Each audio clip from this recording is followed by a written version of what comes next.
आज का हमारा टॉपिक ऑफ डिस्कशन है ट्री डेटा स्ट्रक्चर्स में हम पढ़ेंगे एवीएल ट्री के रोटेशंस। तो इससे पहले हम पढ़ चुके हैं एवीएल ट्री का इंट्रोडक्शन। मैं आपसे रिक्वेस्ट करता हूं, अगर आप डायरेक्ट इस वीडियो को देख रहे हैं तो रिक्वेस्ट करता हूं आप जावा टी पॉइंट चैनल पे एवीएल ट्री का इंट्रोडक्शन वाला वीडियो जरूर देखें। आपके मैक्सिमम कंसेप्ट क्लियर हो जाएंगे जो हम यहाँ पे कवर नहीं करेंगे। हम यहाँ पे आगे बढ़ेंगे। अगर हर वीडियो में हम प्रीवियस कंसेप्ट कवर करेंगे तो वीडियो बहुत बड़ी बनेगी। फाइन, तो लेट्स स्टार्ट। एवीएल ट्री में रोटेशन क्या है और क्यों करते हैं रोटेशन और कितने रोटेशंस होते हैं, इसकी बात को चर्चा करते हैं। तो आओ चलते हैं, let's start. AVL tree rotation. We perform rotation in AVL tree. हम एवीएल ट्री में रोटेशन परफॉर्म करते हैं, ठीक है, करते हैं। ओनली इन केस, कब करते हैं? If balance factor is other than 1 0 और -1। मैंने बताया एवीएल ट्री क्या होती है, जिसमें हर नोड का बैलेंस फैक्टर या तो -1 हो, या तो 0 हो, या तो 1 हो।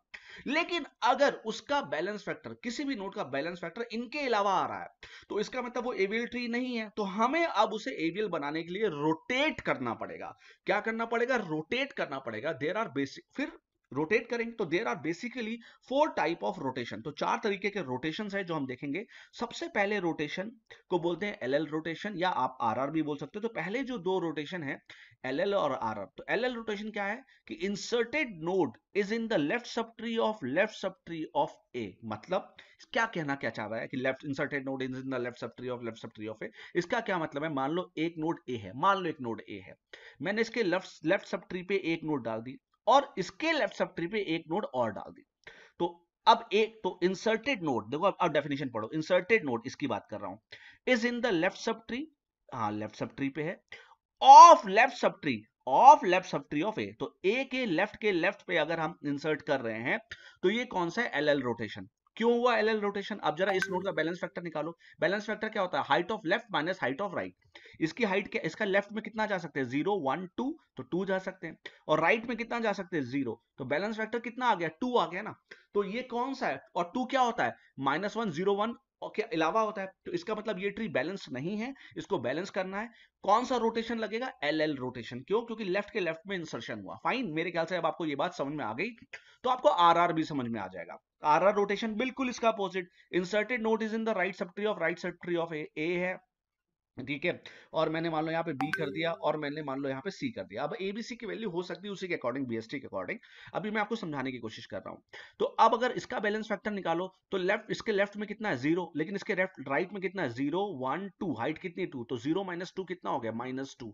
तो -2 1 0 1 -1 0 1 के अंदर तो नहीं आता ना, इसलिए ये जो ट्री है एवीएल ट्री नहीं है। और इसे अब रोटेट करना पड़ेगा। तो कौन सा रोटेशन होगा? राइट पे हो रहा है तो राइट इसे बोलेंगे आरआर रोटेशन। और आरआर रोटेशन और एलएल रोटेशन में करते क्या है ये भी देख लो। अब हम करते क्या है? एलएल रोटेशन में हम ट्री को क्या करते हैं? एंटी क्लॉकवाइज, सॉरी, मैं अगर एलएल की बात करूं, एलएल मतलब ये, तो ट्री को क्लॉकवाइज, ठीक है। तो हम ट्री को क्लॉकवाइज घुमाएंगे, क्लॉकवाइज जैसे घड़ी चलती है। और आरआर रोटेशन में anti clockwise, anti clockwise. Fine. अच्छा, अब एक चीज और समझ लो। इन दोनों रोटेशन को, पहले दो रोटेशंस को बोलते हैं सिंगल रोटेशंस। इन्हें क्या बोलते हैं? Single rotation. सिंगल रोटेशन क्यों? क्योंकि इसमें सिर्फ एक ही रोटेशन लगता है, ठीक है। तो इसीलिए इनको बोलते हैं सिंगल रोटेशन। अब मैं इसको यहाँ पे रब कर देता हूं ताकि मुझे जगह मिल जाए। अब आती है एलआर और आरएल। एलआर और आरएल को डबल रोटेशन बोलते हैं। इन्हें बोलते हैं डबल रोटेशन। डबल रोटेशन का क्या मतलब है आप समझो। एल आर मतलब लेफ्ट राइट, लेफ्ट राइट। तो एल आर का मतलब होता है R R plus L L. हमेशा याद रखना, उल्टा होता है। एल आर का मतलब होता है पहले हम आर आर रोटेशन लगाएंगे और फिर एल एल रोटेशन लगाएंगे, तो उसे क्या बोलेंगे? L R rotation. अब एल आर रोटेशन में आपको दिखाता हूं कैसे है एल आर। ये है नोड ए, ठीक है, इसके लेफ्ट में है बी, ठीक है, और इसके राइट में मैंने डाल दिया सी। तो अब देखो, अब हुआ क्या? हुआ क्या? इसका अगर आप बैलेंस फैक्टर निकालो तो यहां से मैक्सिमम कितना जा सकते हैं? 0 1 2 2। और राइट में कितना जा सकते हैं? 0। तो ये कितना हो गया? 2 ही तो हो गया। तो और 2 क्या होता है? 1 0 -1 के अलावा आता है, इसलिए ये ट्री बैलेंस नहीं है, ये ट्री एवियल नहीं है, इसे रोटेट करना पड़ेगा। लेकिन कौन सा रोटेशन? एलएल नहीं। क्यों? लेफ्ट के लेफ्ट में कहा रोटेशन इंसर्शन हुआ? आरआर, भाई आर में तो हुआ ही नहीं। ये लेफ्ट के राइट में इंसर्शन हुआ, इसलिए ये क्या है? L R rotation. That is inserted node is in the right sub tree. Inserted node कहां पे हुआ? Is in the right sub tree of left sub tree, और किसके लेफ्ट सब ट्री में, किसके ए के लेफ्ट सब ट्री में।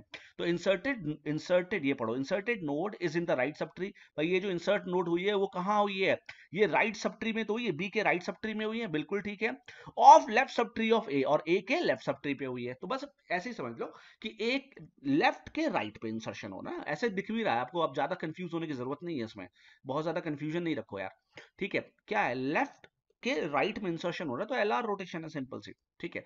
और एलआर रोटेशन का फॉर्मूला क्या होता है, मैंने अभी बताया, एलआर रोटेशन में दो रोटेशन लगते हैं, कौन कौन से, मैंने अभी बताया, एक तो लगेगा आर आर, एक तो लगेगा आर आर, सबसे पहले लगेगा आर आर, और फिर लगेगा एल एल, उल्टा चलेगा, आर और एल, फाइन, ओके। अब आप मेरी बात, मेरे ख्याल से दूसरा अपने आप ही समझ गए होंगे, R L. R L rotation क्या है, आर एल जैसे ए है, इसके राइट में बी है, और इसके लेफ्ट पे, तो क्या हुआ, इसके लेफ्ट पे सी डाल दिया, तो राइट के लेफ्ट पे इंसर्शन हुआ, और होने से कुछ फर्क पड़ा क्या, जरा इसके लेफ्ट पे कितना है, ए के लेफ्ट में जीरो, ए के राइट में कितना, 0 1 2, तो -2 कितना हो गया, -2। तो -2 क्या है, ऑब्वियस ये ट्री एवियल ट्री नहीं है, तो ए एवियल ट्री नहीं है, इसलिए यहाँ पे एक रोटेशन लग रहा है, और कौन सा रोटेशन है, डबल रोटेशन आर एल। अब आर एल का फॉर्मूला क्या होगा, अब आप ये भी समझ गए होंगे, आर एल में सबसे पहले क्या आएगा, एल एल रोटेशन, और फिर क्या आएगा, आर आर। इसीलिए इनको क्या बोलते हैं, डबल रोटेशन, इसीलिए इनको बोलते हैं डबल रोटेशन। तो ऊपर वालों को बोलते हैं सिंगल रोटेशन, और नीचे वालों को बोलते हैं double rotation. Where node A, वो तो मैंने आपको बता दिया।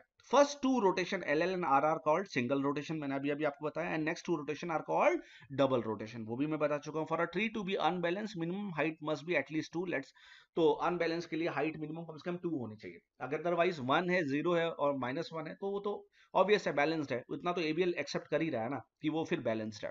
तो ये होपफुली आपको यहां तक तो बात समझ में आई है कि एबीएल ट्री में रोटेशन क्या होती है और रोटेशन क्यों करते हैं, ये बात समझ में आ रही है ना, रोटेशन क्या होते हैं ये बात तो समझ में आई, कितने पहले बात तो को ये समझ में आया कितने रोटेशन होते हैं, 4 रोटेशन होते हैं, और चारों रोटेशन में क्या क्या होता है ये बात आपको समझ में आई, करते कैसे अभी हमने ये डिस्कस नहीं किया, ये रोटेशन करते कैसे अभी हमने ये बिल्कुल डिस्कस नहीं किया, बस हमने ये बताया कि रोटेशन क्यों करते हैं, क्यों, क्योंकि बैलेंस फैक्टर बिगड़ गया, और कौन सा रोटेशन करते हैं ये हमने समझा। तो 4 तरीके के रोटेशन है, 2 सिंगल 2 डबल। चलो लेट्स स्टार्ट विद एक एक रोटेशन, एक एक रोटेशन को बहुत ध्यान से, बहुत प्यार से, बहुत अच्छी तरीके से समझते हैं। चलो चलते हैं। अब देखो व्हेन बीएसटी बिकम अनबैलेंस, अब हम सबसे पहले पढ़ेंगे आरआर रोटेशन। जब बीएसटी अनबैलेंस्ड हो जाएगी due to node inserted into the right sub tree of A, ये मैं पढ़ा चुका हूं आपको, देन वी परफॉर्म कौन सा, आरआर रोटेशन। अब RR rotation is the anti clockwise, मैंने बताया था ना आरआर क्या होता है, anti clockwise rotation which is applied on the as.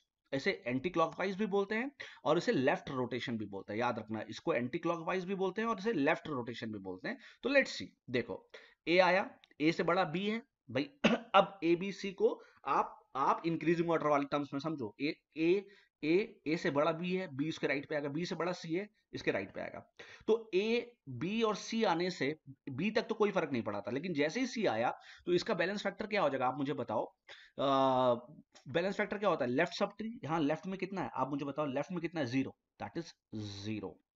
Right में मैक्सिमम कितना जा सकते हैं, 0 1 2, तो कितना जा सकते हैं, 2, तो लेफ्ट माइनस राइट फॉर्मूला में आया कितना, -2, तो ये -2 आएगा, ठीक है। ये -1 होगा, बी का कितना होगा भाई, लेफ्ट में कितना जा सकते हैं 0, और राइट में कितना जा सकते हैं 1, तो 0 - 1 तो -1 आएगा, और ये तो 0 होगा।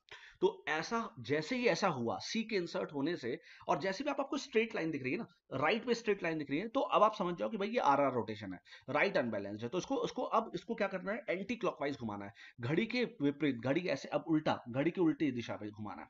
अब घड़ी की उल्टी दिशा में घुमाए, कैसे घुमाए, किधर से घुमाए, तो हमेशा याद रखना, जिस भी नोट का बैलेंस फैक्टर बिगड़ा है, किसका बिगड़ा है, ए का बिगड़ा है, उसके जस्ट नीचे उसकी गर्दन को, उसके गले को पकड़ के घुमा दो, ठीक है, उसके गले को पकड़ के कहां घुमा दो, अब इसको क्या बोलते हैं, लेफ्ट, देखो लेफ्ट जा रहा है ना, तो बस लेफ्ट घुमा दो। तो जब आप इसको पकड़ के नीचे घुमाओगे तो क्या होगा, ए नीचे झुक जाएगा ना, तो ए, ये देखो जब ये झुक रहा है, इस लेफ्ट रोटेशन, तो ए नीचे झुक जाएगा और बी ऊपर आ जाएगा और सी इधर आ जाएगा। तो अब इसका बैलेंस फैक्टर निकालो, इसका बैलेंस फैक्टर क्या होगा, 0 ही होगा ना, लेफ्ट में भी एक राइट में भी एक, तो 1 - 1 0, इसका तो 0 होगा ही, दोनों तरफ नहीं है, इसका भी 0। तो अब ट्री मेरी क्या होगी, बैलेंस्ड होगी, और देखो अभी भी बीएसटी है, बी क्या है, बड़ा है, ए उससे छोटा है तो उसके लेफ्ट में, सी उससे बड़ा है तो उसके राइट में। तो बीएसटी एवीएल को जब आप रोटेट कर लेंगे तब भी वो बीएसटी की प्रॉपर्टी को नहीं खराब करेगा, बीएसटी वो बनाया रहेगा। तो ये जो रोटेशन आपको समझ में आया, इसे क्या बोलते हैं, आर आर रोटेशन, क्या बोलते हैं, आर आर रोटेशन। चलो अब हम पढ़ते हैं L L rotation. L L rotation क्या है ये देख लो भाई, what is L R rotation? When BST become unbalance, वही सेम थ्योरी, अब इसको समझाने की जरूरत नहीं। Isn't left sub tree of C की जगह मैं ए ही लिख देता हूँ, ठीक है। तो हम लोग क्या एल रोटेशन लगाते हैं, जब एल रोटेशन क्या होता है क्लॉकवाइज, और इसे क्या बोलते हैं, इसे राइट रोटेशन भी बोलते हैं, इसे राइट रोटेशन भी बोलते हैं, विच इज अप्लाइड। अब आप फिगर देखो तब आपको समझ में आएगा।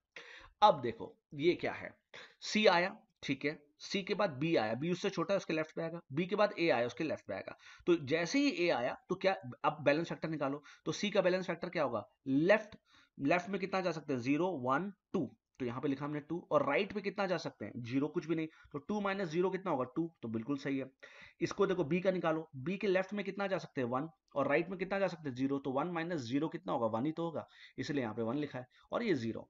अब क्योंकि ये 2 हो गया, और एवीएल ट्री में 2 नहीं आता, एवीएल ट्री में या तो 1 आता है, या तो -1 आता है, या तो 0 आता है बैलेंस फैक्टर। तो ये तो भैया कुछ गलत है, और आपको साफ साफ दिख रहा है यार, लेफ्ट में इंसर्शन हुआ, लेफ्ट के लेफ्ट में इंसर्शन हुआ, तो ये कौन सा एल रोटेशन, ये कौन सा रोटेशन, एल। और जैसा मैंने बताया था उसमें आप एंटी क्लॉकवाइज करते हैं, इसमें आप क्लॉकवाइज करेंगे, क्लॉकवाइज मतलब घड़ी के दिशा पे। और कहां करेंगे, जिस नोट का बैलेंस फैक्टर बिगड़ा है उसके जस्ट उसकी गर्दन को, उसके गले को, उसके नेक को पकड़ के घुमा दो आप। तो जब आप घुमाओगे तो क्या होगा, सी नीचे आ जाएगा, तो सी नीचे आ गया, और बी और ए, तो अभी भी देखो ये जो ट्री है ये बीएस ट्री है, और ये बैलेंस्ड हो गई, क्यों, क्योंकि इसका बैलेंस फैक्टर अब 0 है, इसका 0 और 0, और 0 1 और -1 को तो एक्सेप्ट करता ही है, तो ठीक है। अब आपने देखा कि 2 रोटेशन करने के बाद हमारे जो ट्री है वो क्या है, बैलेंस्ड हो रही है, और बैलेंस होकर वो बिल्कुल ठीक दिख रही है। तो होपफुली आपको ये बात समझ में आ गई, क्या समझ में आया, एक आपको समझ में आया आरआर, एक आपको समझ में आया एलएल। चलते हैं आगे रोटेशंस की तरफ, एलआर डबल रोटेशन, ठीक है। एलआर क्या होता है, मैं आपको समझा चुका हूं कि एलआर डबल रोटेशन होता है, जिसमें पहले आरआर होगा और फिर एलएल होगा, ठीक है। फर्स्ट आरआर रोटेशन होगा और उसके बाद एलएल रोटेशन होगा, ठीक है। और कैसे होगा, क्या होगा, अब आपको मैं फिगर से समझाता हूं। सबसे पहले आप ये फिगर देखो, अब आप इस फिगर में देखो, सबसे पहले सी आया, ठीक है, आ गया, कोई दिक्कत नहीं, बैलेंस फैक्टर कितना होगा, 0। भाई सपोज करो, मैं आपको लिख के समझाता हूँ, सी आया, ए आया, बी आया, अगर आप बनाओ ना, सबसे पहले सी आया तो बैलेंस फैक्टर कितना होगा, 0 ही होगा। फिर ए आया, तो ए किधर आएगा, इससे छोटा है ना, तो ए इधर आएगा इसके लेफ्ट पे, तो 0, इसका बैलेंस फैक्टर कितना होगा, 0 1, तो 1, और राइट में कितना कुछ नहीं, तो 1 माइनस 0 1 ही होगा, इसका कितना होगा, 0, अभी भी कोई दिक्कत नहीं, अभी भी ये क्या है, एवीएल है। लेकिन फिर उसके बाद क्या आया, बी आया, तो बी किधर आएगा, सी से छोटा है बी, सी से छोटा है बी, तो यहां पहुंचा, अब ए से बड़ा है तो यहां पे आएगा। अब फिर से बैलेंस फैक्टर निकालो, तो लेफ्ट में कितना है, 0 1 2, तो 2 हो गया, राइट में कितना है, 0, तो 2 माइनस 0 2 ही तो होगा, तो देखो ना 2 आ रहा है। इसका कितना होगा, इसका देखो क्या है, लेफ्ट में कितना है, 0, लेफ्ट में कितना है, 0, और राइट में कितना है, लेफ्ट में कुछ भी नहीं है, लेफ्ट में 0, राइट में कितना है 1, तो 0 -1, ये -1 होगा, दिस इज -1, फाइन, और ये 0 होगा। तो ये बात आपको मेरे ख्याल से अब समझ में आ रही होगी कि अब जो है ये ट्री हमारी बन गई। और ये ट्री क्या बैलेंस्ड है, नहीं, क्यों, क्योंकि इसमें बैलेंस फैक्टर कितना आ रहा है, बैलेंस फैक्टर 0 1 और -1 के अलावा आ रहा है। अब क्या ये बैलेंस फैक्टर, क्या कौन सा रोटेशन है, ये एलएल है, भाई एलएल होता तो कुछ ऐसा होता, आरआर है तो आरआर कुछ ऐसा होता, ये एलएल है भी नहीं है ना आरआर है, तो ये कुछ कैसा है, ऐसे और ऐसा है, मतलब लेफ्ट और राइट है कुछ। तो भाई खुद दिख रहा है ना आपको, ये लेफ्ट और ये फिर राइट, और जब लेफ्ट और राइट आ जाए तो वो कौन सा रोटेशन होता है, एलआर ही तो होता है, और एलआर क्या होता है, आरआर प्लस एलएल, यही तो होता है। अब देखो समझो, यहां तक बात समझ में आ गई होगी आपको, अच्छा। आरआर रोटेशन, सबसे पहले आरआर किस पे लगाएंगे, आरआर लगाएंगे सब ट्री पे, और एलएल किस पे लगाएंगे, फुल ट्री पे। सब ट्री क्या है वो समझो, जिस नोट का बैलेंस फैक्टर बिगड़ा है, किसका बिगड़ा है, इसका बिगड़ा है, उसके जस्ट जो नीचे वाला पोर्शन है ना, जहां से वो बैलेंस फैक्टर बिगड़ रहा है, उसके जस्ट नीचे वाला पोर्शन ये है सब ट्री। इसके ऊपर तो तुम लगा दो क्या, इसके ऊपर तुम लगा दो आरआर। आरआर का मतलब क्या है, आरआर का क्या मतलब होता है, अभी अभी आपको बताया था, एंटी क्लॉकवाइज, मतलब घड़ी के विपरीत दिशा में, या लेफ्ट रोटेशन। तो जब आप इसको लेफ्ट घुमाओगे तो बी ऊपर आ जाएगा, ए इधर आ जाएगा ना। देखो अब आप करके देखो, अब इसको लेफ्ट घुमाओ, हमें क्या लगाना है, एल आर, एल आर मतलब आर आर पहले लगाना, आर आर का मतलब आर आर कहां लगेगा, सब ट्री पे, सब ट्री मतलब जिस नोट का बैलेंस फैक्टर बिगड़ा है उसके नीचे वाले पे, इसको घुमाओ। तो जब आप इसको ऐसे घुमाओगे तो बी ऊपर आ जाएगा, ए नीचे आ जाएगा, तो देखो क्या होगा।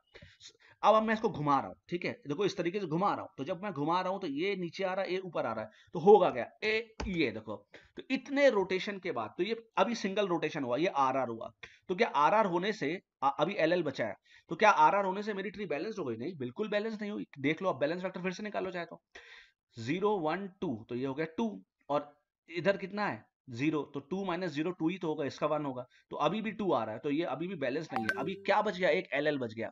और एल एल क्या होता है, एल एल होता है क्लॉकवाइज मतलब अब हम इसको राइट रोटेट करेंगे। और पहले आर आर कहाँ करते हैं, सब ट्री पे, और एल एल कहाँ करते हैं, फुल ट्री पे। फुल ट्री मतलब आप ये पूरी ट्री पे लगा दो।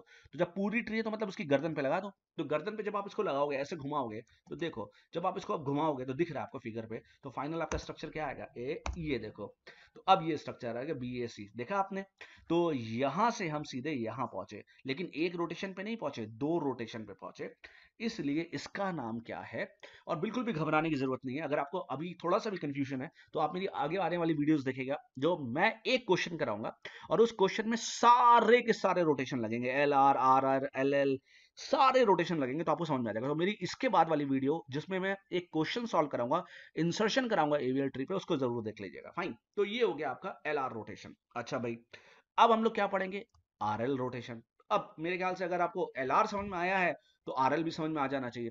तो आर एल क्या होता है, आर एल क्या होता है, आर एल में दो रोटेशन होते हैं। आर एल में पहले एल एल होगा और फिर आर आर होगा ना। एल एल पहले होगा, आर आर बाद में होगा, और फिर वही सब ट्री और फुल ट्री वाला कंसेप्ट आएगा। ये चीज मैं आपको ऑलरेडी समझा चुका हूं। तो लेट्स सी वही सेम चीज। अब देखो ए सी बी, तो जब ए आया आ गया, सी आया उससे बड़ा तो यहाँ पे आएगा, और बी आया तो ए से बड़ा यहाँ पहुंचा, और बी सी से छोटा यहाँ पहुंचा। लेकिन जब मैंने इसका बैलेंस फैक्टर निकाला तो ये -2 होगा। क्यों -2, क्योंकि लेफ्ट में 0 है और राइट में कितना है 2, तो लेफ्ट माइनस 0 -2 इज -2। ये क्या होगा, +1, बिल्कुल ठीक है, और ये 0, ठीक है। तो क्या ये ट्री बैलेंस्ड है, नहीं, बिल्कुल बैलेंस नहीं है। क्यों, क्योंकि इसमें -2 आ रहा है। और एवीएल तो सिर्फ 3 एक्सेप्ट करता है, या तो 1, या तो 0, या तो -1। इसके अलावा वो कुछ एक्सेप्ट नहीं करता। तो एवीएल ने कहा भाई तुम तो बैलेंस नहीं हो। तुम बैलेंस नहीं हो तो देखें तुम में कौन सा रोटेशन है, क्या तुम में आर आर है, नहीं, आर आर होता तो कुछ ऐसे सीधा होता। क्या एल एल है तो एल एल होता, नहीं। लेकिन ये देखो, आर और एल, राइट और लेफ्ट में कुछ इंसर्शन हो रहा है, तो मेरे ख्याल से तो ये आर एल है, मेरे ख्याल से नहीं है ही है ये।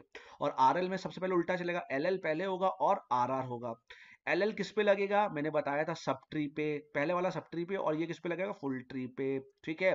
अब आ जाओ, देखो ध्यान से। अब मैं इसको आर एल को ऊपर लिख दे रहा हूं, आर एल का मतलब L L plus R R, L L मतलब किस पे, सब ट्री पे। सब ट्री कौन सी है, जिस नोड का बैलेंस फैक्टर बिगड़ा है उसके नीचे वाली। इसके नीचे वाली पे क्या लगा दो, एल एल। एल एल मतलब क्लॉकवाइज। जब क्लॉकवाइज ऐसे घुमाओगे, मतलब ये ऐसे घुमाओगे, ये ऐसे घुमाओगे, ऐसा भी फिगर आएगा आपके सामने। तो क्या होगा, बी ऊपर आ जाएगा, सी नीचे आ जाएगा ना, ठीक है। तो देखो ये इसको घुमा रहे हैं, अभी घुमाना है, ऐसे घुमाएंगे। तो घुमाएंगे मतलब हम कैसे घुमा रहे हैं, एल एल घुमा रहे हैं, दैट इज वी आर घुमाइंग like we are moving, not घुमाइंग, we are moving like L L, that is clockwise, that is clockwise. तो हम क्लॉकवाइज जब करेंगे तो देखो क्या हो जाएगा, सी इधर आ जाएगा, बी ऊपर आ जाएगा। क्या ये बैलेंस्ड हो गया, नहीं, बिल्कुल नहीं। क्यों, क्योंकि अब भी ये -2 है, ये -2 है, क्योंकि राइट में 2 है और लेफ्ट में 0 है। ये -1 है और ये 0 है। तो अभी भी ये काम पूरा नहीं हुआ। तो क्या करेंगे, अभी क्या बचा, आर आर। आर आर क्या होता है, अब फुल ट्री पे लगेगा। आर आर क्या होता है, एंटी क्लॉकवाइज। कहाँ करेंगे, इसकी गर्दन पे घुमा दो उठा के यहाँ से। तो देखो यही तो कर रहा है। अब जब इसको आप घुमाओगे तो क्या होगा, बी ऐसे आ जाएगा, ए ऐसे आ जाएगा, और सी ऐसे आ जाएगा। फाइन। तो ये चीज आपको समझ में आनी चाहिए कि इसका क्या मतलब है और ये रोटेशंस क्या हैं, ठीक है। तो मैंने आपको चारों रोटेशन समझाने की कोशिश की है, चारों रोटेशन कैसे काम करते हैं। फाइन। और रोटेशन क्यों करते हैं ये भी समझाने की कोशिश की। रोटेशन क्यों करते हैं, क्योंकि ट्री का बैलेंस फैक्टर बिगड़ जाता है, उसके बैलेंस फैक्टर को मेंटेन करने के लिए हमें रोटेशन करना